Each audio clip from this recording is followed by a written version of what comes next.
Nous sommes en plein dans les années 80. Europa Park a déjà 10 ans de bouteille, 2 roller coasters ont été implantés sur le parc, mais il manque quelque chose. Un genre d'attraction qui permettrait à Europa Park de rejoindre les plus grands parcs européens. Ce qui manque, c'est un parcours scénique en intérieur, que l'on appelle aussi Dark Ride. Ce genre d'attraction permettrait d'attirer les familles dans un univers dépaysant, avec une histoire dans laquelle elles pourraient se plonger l'espace d'un instant. Avec l'arrivée du quartier hollandais, c'est l'occasion parfaite pour développer un Dark Ride qui deviendrait l'attraction phare de ce nouveau quartier thématique. Ulrich Damrau, scénariste du parc, se passionne pour un sujet en particulier, celui des anciennes colonies néerlandaises situées en Asie du Sud. C'est la thématique parfaite pour Europa Park à ce moment-là. Le parc pourra donc proposer une attraction sur un univers éloigné des thématiques habituelles du parc, moitié pirate, moitié jungle, tout en respectant la cohérence du land hollandais, puisqu'on a là une référence au passé de cette région. En plus, ça permet de faire un Pirate des Caraïbes, mais sans aller dans les Caraïbes. Oui, Europa Park, bien sûr qu'on vous a cramé, mais c'est pas grave, on le sait, Europa Park a de grosses inspirations des parcs Disney américains, et puis Disney n'est pas encore installé à Marne-la-Vallée à cette époque. Donc rares seront les visiteurs à y voir une inspiration Pirate des Caraïbes. Du génie créatif d'Ulrich Damrau et de l'audace d'Europa Park ouvre ses portes en 1987 l'attraction Piraten in Batavia. À l'époque, c'est une grande nouveauté européenne. Le seul parc à pouvoir potentiellement rivaliser avec Europa Park est à l'époque Efteling, situé aux Pays-Bas. Aujourd'hui encore, Efteling est considéré comme le parc à Dark Ride sur notre bon vieux continent. Mais à cette période, le mythique Droomvlucht n'est pas encore sorti de terre. Et seul Fata Morgana, ouvert une année plus tôt, aurait de quoi rivaliser avec Piraten in Batavia. Vous l'aurez donc compris, Europa Park a fait très fort pour l'époque dans le milieu du Dark Ride. Au fil des années, Piraten s'est placé comme une attraction culte du parc allemand. Bon, bien sûr, à partir des années 2010, ça a un peu commencé à devenir kitsch dans son jus, mais c'est ce qui donne ce petit charme old school à cette attraction et une certaine nostalgie s'en dégage, ce qui fait de Piraten in Batavia une attraction incontournable pour toute personne s'intéressant aux univers d'Europa Park. Tout allait donc à peu près bien pour Piraten in Batavia jusqu'au 26 mai 2018. L'attraction, ainsi qu'une bonne partie du quartier scandinave situé juste derrière, sont détruits par un incendie qui aura marqué toute la communauté parc de l'époque. Rapidement, le parc aura pris la décision de refaire l'attraction à neuf en gardant l'esprit de la version d'origine, tout en apportant des modifications à sa storyline, histoire de la rendre un peu plus lisible pour le grand public. Désormais, vous ne déambulez plus de scène en scène au milieu des batailles chargées d'animatronics un peu datés. Maintenant, vous suivez un aventurier, Bartholomeus van Robemont, originaire des Pays-Bas. Avec lui, vous partez en quête pour retrouver un objet mythique, une dague légendaire de Batavia que l'on appelle le Tigre de Feu.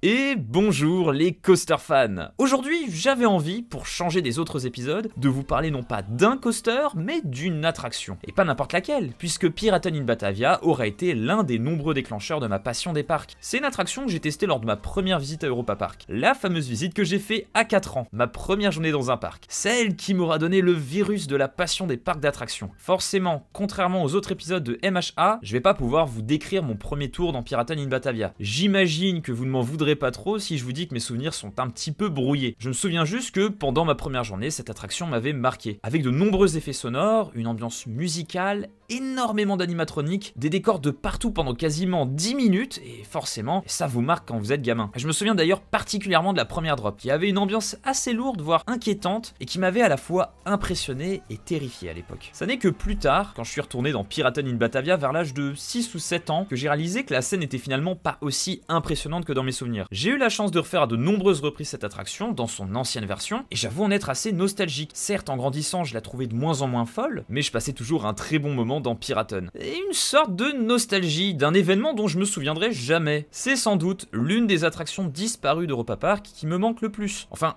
après Eurosat, bien évidemment, mais lui, on le garde pour un prochain épisode de MHA. Et forcément, vous imaginez bien, lorsque j'ai appris que le parc allait refaire à neuf cette attraction de mon enfance, et j'ai un peu, il faut le dire, pété mon crâne. Et il a fallu plusieurs années pour que j'ai l'occasion de retourner sur le parc, et donc même si la nouvelle version de l'attraction a été inaugurée en 2020, ça n'est qu'en septembre 2023 que je suis retourné à Europa Park pour enfin redécouvrir Piraten in Batavia. Pour celles et ceux qui préfèrent les vidéos plus longues avec des réactions à chaud, vous pouvez trouver le vlog de ma journée Europa Park en compagnie de quelques comparses en haut à droite. Avant que je vous partage mes impressions lors de la découverte de cette nouvelle version, je voudrais prévenir celles et ceux qui voudraient peut-être éviter les spoils que ce qui arrive en sera blindé. J'ai évidemment utilisé des vidéos embarquées d'attraction pour faire cet épisode et je vais vous donner mon ressenti et mon avis en détail. Maintenant que vous êtes prévenus, on peut commencer. Nous voilà devant Piraten in Batavia. Ah, mais d'abord c'est vrai, je vous ai pas dit. Bah oui, parce que, enfin, qu'est-ce que c'est Batavia? Parce que bon, oui, je vous ai parlé des anciennes colonies néerlandaises. C'est vraiment flou, hein. Alors c'est parti pour un petit instant historique. Donc Batavia, c'était la capitale de ce qu'on appelle dans un premier temps la Compagnie des Indes néerlandaises orientales. Ça c'était de 1619 à 1799. Puis, après des années de corruption et de mauvaise gestion, le gouvernement des Pays-Bas dissout la Compagnie des Indes néerlandaises et transforme ce territoire en colonie,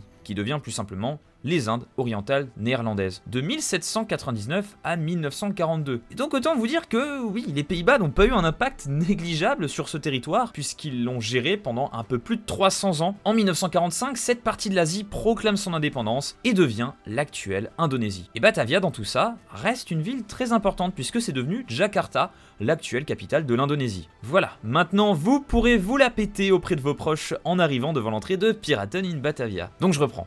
Nous sommes devant l'entrée de Piraten in Batavia. Et ça n'a pas vraiment changé. Le bâtiment reste le même que celui de mon enfance, une entrée plutôt simple, on a même du mal à se dire qu'une énorme attraction se cache derrière ses portes. À l'inverse d'un Pirates des Caraïbes à Disneyland Paris qu'on voit arriver au loin, au bout d'un long chemin, dépassé des arbres avec une grosse forteresse, Piraten est quant à lui un des nombreux bâtiments de la place qui forment le quartier hollandais. Eh mais j'ai quand même l'impression que quelque chose a changé. Comme si certains symboles avaient été ajoutés aux fenêtres. Mais bon, pas le temps d'inspecter l'intérieur puisqu'on entre déjà dans ce bâtiment. Ça débite plutôt bien, ce qui nous laisse à peine le temps d'ausculter chacun des détails de la file d'attente. On reste juste assez de temps pour en prendre plein la tronche. Et ça oui, c'était pas le cas avant, mais dans la nouvelle version, j'en ai pris plein les yeux. Avec toutes les pièces qu'on traverse, j'ai été choqué du niveau de détail qu'Europa Park a réussi à nous pondre. J'arrivais même plus à me rappeler de l'ancienne file d'attente tellement le parc l'a métamorphosé. Tout prend enfin un sens. On passe par différentes parties d'un bar, on arrive dans la réserve plutôt sombre où l'on retrouve notre fameux Bartholomeus accompagné de... Oh la petite loutre trop mimi. Pardon, non c'est juste... c'est con hein, mais j'aime bien les loutres, voilà. On apprend dans cette file d'attente que la dague du tigre de feu est quelque part, justement dans les Indes néerlandaises, et que celle-ci possède un puissant pouvoir. Et donc, par conséquent, si celle-ci venait à se retrouver entre de mauvaises mains, le monde risquerait de courir un grand danger. Mission assez classique, hein. On a un truc puissant, le gentil Indiana Jones, le gentil Bartholomeus veut éviter qu'elle soit entre de mauvaises mains et du coup, problème. Bah oui, problème qu'on attend tous mais qui marche toujours. Un autre personnage fait son apparition plus loin dans la file d'attente et on comprend qu'il compte y arriver avant nous parce que c'est le méchant et qu'un méchant il veut faire le mal et... Je sais pas résumer ce genre d'histoire sans être cynique. Là on arrive dans ma partie préférée de la file d'attente, la gare de Piraten. C'est petit, on n'y reste pas longtemps, il fait sombre et par-dessus ça, une ambiance sonore lourde et étrange. Et on capte qu'il y a comme un problème en fond.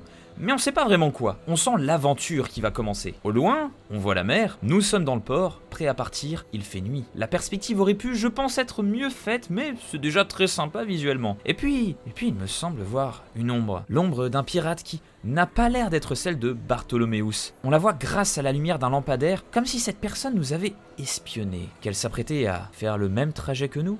Vous le sentez venir, hein? Notre bateau démarre, on croise Bartholomeus. Bon, ça commence à faire long de prononcer son nom en entier à chaque fois, donc vous m'en voulez pas si je l'appelle Bart. Hein. Bon, donc on croise Bart, on croise la... Une brume s'installe. Oh non, non, pas ça. Non, je suis déçu. Je suis désolé, je suis déçu. On voit la drop. Bon, je crois que je suis le seul à y avoir fait attention. En fait, je vous explique. Ce qui nous attend, c'est la fameuse descente de Piraten, celle qui démarre vraiment l'aventure. C'est pas très haut, mais ça nous fait rentrer dans l'histoire. Le truc, c'est que juste après, on a une pièce illuminée qui est censée faire un effet waouh du début de l'attraction. La lumière de cette pièce se coupe avant notre passage pour ne pas se rendre compte qu'on va rentrer dans une salle suite à une descente. Sauf que comme les bateaux sont relativement peu espacés les uns des autres, eh ben on a encore la lumière du groupe d'avant alors qu'on n'a pas encore fait cette descente. Et la lumière s'éteint juste quelques secondes avant la drop, donc il fait tout noir avec une espèce de brume au moment où on s'apprête à descendre. Et du coup oui, bon, je pinaille. Hein. Et quand on en a discuté tous ensemble à la sortie de l'attraction, j'étais le seul à avoir fait attention attention à ce détail, mais si j'ai pu voir ce détail, d'autres visiteurs ont pu le voir aussi. En vrai, je sais, c'est bête, mais si on avait vraiment zéro intrusion de lumière, ça serait magnifique. Et surtout, quand on sait ce qui nous attend après la drop. Regardez-moi ça. En vidéo, c'est incroyable, mais en vrai, c'est époustouflant. Attendez, je vous mets juste le son pour que vous entendiez ma réaction en live.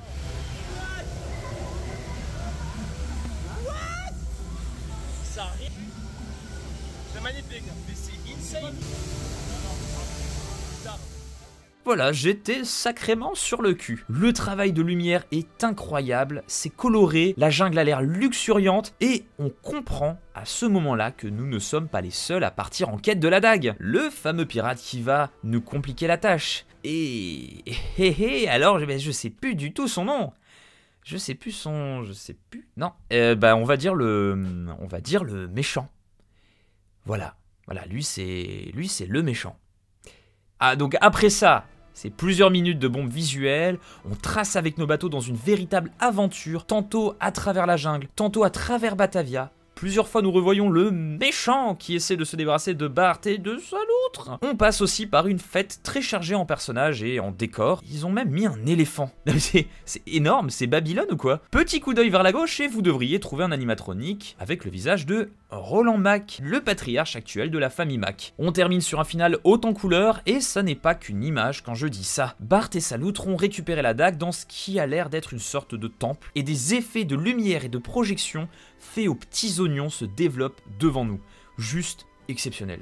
Je suis sorti de là amoureux de cette attraction. Merci Europa Park. Vous avez réussi non seulement à créer un réel chef-d'œuvre du monde des Dark Rides qui a de quoi rivaliser avec du Disney mais sans problème, une histoire cohérente, des effets dans l'air du temps et en plus de ça, vous avez réussi à faire honneur à votre héritage. On reste dans Piraten in Batavia. C'est juste plus lisible que l'ancienne version, c'est aussi plus accrocheur parce qu'on suit les mêmes personnages tout le long, et plus propre parce qu'on est en 2020 à son ouverture, et qu'Europa Park sait nous pondre des thémas époustouflants depuis à peu près une bonne grosse décennie. C'était ce qu'il manquait à Europa Park, une attraction calme, à théma de fou, qui peut enfin rendre Europa Park plus crédible lorsqu'il veut se proclamer meilleur parc du monde. Bon, ça c'est sujet à débat, mais il peut au moins le dire beaucoup plus facilement. Je n'aurais fait qu'une seule fois cette nouvelle version de Piraten, mais c'est clairement l'une des attractions que je ne manquerai pas lors de ma prochaine visite. D'ailleurs, vous vous souvenez, quand j'ai dit qu'il y avait comme des formes nouvelles sur la façade de l'attraction, eh bien ces formes sont celles de l'Adventure Club of Europe, qui est le nouveau lore d'Europa Park et qui va connecter plusieurs zones et attractions entre elles. Et donc notre cher Bart est justement l'un des premiers aventuriers de ce groupe. L'attraction participe donc à tout cet univers d'Europa Park qu'on retrouve aussi bien dans le Voletarium, Madame Freudenreich et prochainement Voltron. Et franchement, ça, c'est fort. Et vous, dans tout ça, n'hésitez pas à me dire en commentaire votre histoire avec Piraten in Batavia. Franchement, à chaque fois, j'adore voir comment vous lâchez des pavés pour me raconter vos histoires. La dernière fois, j'ai pris le temps de lire tous ceux de l'épisode sur Taron, et j'avais l'impression d'avoir droit à des vrais reviews et des trip reports comme si j'étais sur un forum. Donc franchement, merci à vous de faire vivre l'espace commentaire, ça fait vraiment plaisir à voir et c'est vraiment l'un de mes objectifs sur cette chaîne. Créer des lieux de débat et d'expression, alors vraiment, lâchez-vous. Si cette vidéo vous a plu, n'hésitez pas à laisser un pouce bleu juste en dessous, ça aide au référencement et par la même occasion, vous pouvez même la partager autour de vous si vous voulez faire découvrir Piraten à des gens que ça intéresserait. S'abonner est également quelque chose d'intéressant si vous voulez être mis au courant des prochaines vidéos. Bon, je sors pas forcément tous les mercredis comme ça peut être le cas depuis cet été, on va dire que les vidéos sortent un peu quand j'ai le temps et surtout la motivation et la passion pour le faire. Donc il y a des semaines où je pourrais vous en pondre 2, comme des mois où ça pourrait être la disette. Enfin bref, moi je vous dis à la prochaine pour une autre vidéo, et comme d'habitude sur ce, je vous dis à plus les coaster fans.